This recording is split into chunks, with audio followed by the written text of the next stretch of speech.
So, how can we deal with challenges, setbacks, stress without freaking out or falling into despair and depression? Let's talk about resilience today. I am Mark Brower. I am a spiritual teacher, pastor of Bethel Church, and a writer, and I focus on mental health and spiritual health and how those two intersect. And I wrote a book about this very issue. It is called Rise Above, and it's all about how we deal with discouragement and depression when things don't go well. How do we handle it? Now, what I'd like to do in this video is talk a little bit about this book, the things I've learned in studying this book, and give you a little bit of an overview, 3 practical things that we can do to build resilience in the face of discouragement and challenges. So first off, here's a definition. Resilience is the capacity to adapt well in the face of adversity, trauma, tragedy, or stress. So how do we handle it when things don't go our way, when we have challenges, when we have discouraging circumstances? The response of resilience allows us to, first of all, not become undone by it. I mean, in other words, not to freak out about it, not to have these challenges sort of define our lives or wreck our lives. Secondly, resilience is what allows us to bounce back quickly from adversity. And then also, finally, the third thing is it's what allows us to learn and grow from it. So you've heard the saying, storms or challenges can make you bitter or better. And resilience is what allows us to learn and grow from them. Then we face the $100,000 question, right? How do we get better at this? How can we get better at dealing with the challenges and disappointments in our work and our life? And that's what the book Rise Above is about. And what I'd like to do in this video is just share with you 3 things, sort of 3 practices that I think will be really helpful if we can, again, not just know about them, but be doing them on a regular basis. So the first habit or practice is to stop the spin. And by that I mean the spinning around in your mind about whatever is happening, the challenge you're facing. We get into this endless cycle of worries about things that might happen, what's gone wrong and what might go wrong in the future. Then we have regrets about how we handled things or didn't handle things. And then sometimes those regrets spin into the worries, and the worries spin into regrets, and we have analysis of what went wrong and a lot of times self-judgment. And it becomes this vicious cycle, and it's like spinning down the drain. Virginia Satir, the great marriage and family therapist, wrote about this or talked about this, and she said it's one thing for us that we have feelings, like let's say sadness, or maybe a feeling of anger comes up. But then she said we have feelings about our feelings. And so we will be, let's say we'll be sad, and then we get more depressed because we're sad, or we get angry, and then we feel guilty because we're angry, or on, and we just go around and around. So what do we do about this spin? How do we control these thoughts? I mean, most of us would feel like we're just victims of what's going on in our heads and this shifting around of these thoughts. Well, I think a lot of people, a lot of spiritual teachers especially, would suggest meditation and prayer as a way of dealing with this, and a way of training the mind to not just follow all these different paths. And that's true. Those are really important. I just want to emphasize that, but add 2 other things. The first is that when we are, getting into this, a lot of mental chatter and our minds spinning around, that we stop doing that and actually write down what we're thinking and feeling, or we talk it out with someone else. Because what happens when we are just in our heads, our mind flits around and circles back to things all the time. And so when we write out what we're thinking or experiencing or kind of looking back on something and we write it down, it imposes a structure to what's happening in our minds. We have subject, verb. We have one sentence relates to the next. We have a grouping of things that become a paragraph, which is about a certain thing, and then we can also, when we're finished writing it, we look back and we can read it again and look again at a structure, impose even more of a structure, and it begins to make sense in a different way. We think differently, and some people are not interested in writing. Some people are more like verbal processors, and so if that's the case for you, you don't like writing stuff down, then sit down with someone and talk it out. But and what happens even when we talk it out, um, there's still a structure that gets imposed. It's not necessarily as linear and logical as writing, but the added benefit when we talk it out with somebody, then we can see their face and we realize, wow, what we're saying doesn't make sense at all, or maybe something becomes more clear as we're talking about it. Okay, the second thing is to recognize that having a time of thinking about a problem, worrying about a problem, coming up with potential solutions or seeing potential threats, all of that is natural for us to do, and it's important to do, it's healthy to do. But the problem is we just can't do it a lot. We can't do it all the time. We can't do it continuously.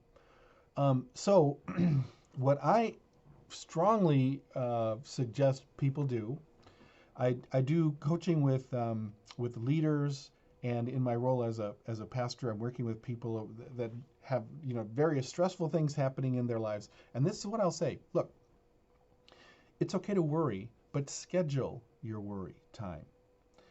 Um, so let's use this example. Suppose that something is not going well. You have a business and it's just not going well, and you wonder, should I quit? Should I sell this thing, or should I get out? Should I stop doing this? And you find yourself just laying awake at night, going back and forth and back and forth. And so here's what I would say. Those are important questions to ask. Those are good questions to ask. Those are good things to think about. But set a time for you to think about them. And then when it's not that time and the thoughts start popping up, just say, I'm going to talk about that, or I'm going to think about that on Tuesday night. Or, let's say when it comes to worrying about and evaluating what's happening with our job or in our family situation, whatever, just say, I'm not going to think about that right now. I'm going to look at that and maybe talk about that with someone, or sit down and think about that next week at a certain time. You write it in your calendar, and that's your time to let your mind go and to analyze and to think about these worries and threats and problems. So again, if we don't have it set in our schedule when we're going to do this, our mind just wants to keep reminding us in case we forget, right?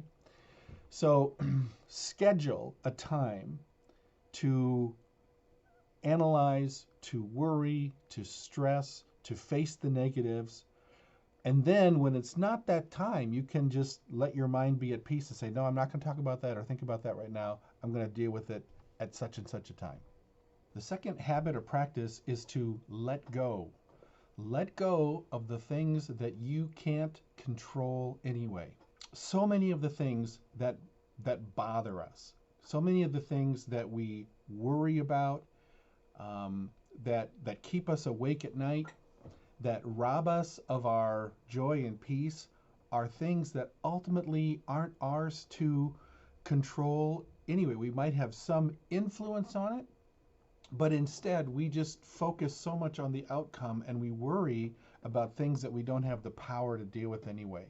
So many of the things we worry about with our kids, with our health, related to finances, other relationships. Many people I work with, they're in business, or they're involved in some kind of ministry, and we worry about what's happening. And when I coach people and we sort of drill down into, okay, here's this issue, here's this challenge, here's this problem. And we drill down on this question of, okay, within this issue or this area, what can you do? What's within your power to fix, change, influence, and what is outside of your realm of control? Um, I'm sure it's 80%, maybe higher, of the things that we're worrying and stressing about, we don't have control over anyway. And you may have heard the book Seven Habits of Highly Effective People by Stephen Covey. He talks about this in one of his chapters, and he has this graphic of there's two things. There's the circle of concern that we deal with. It's all the things that we worry about, the things that are sort of on our radar screen.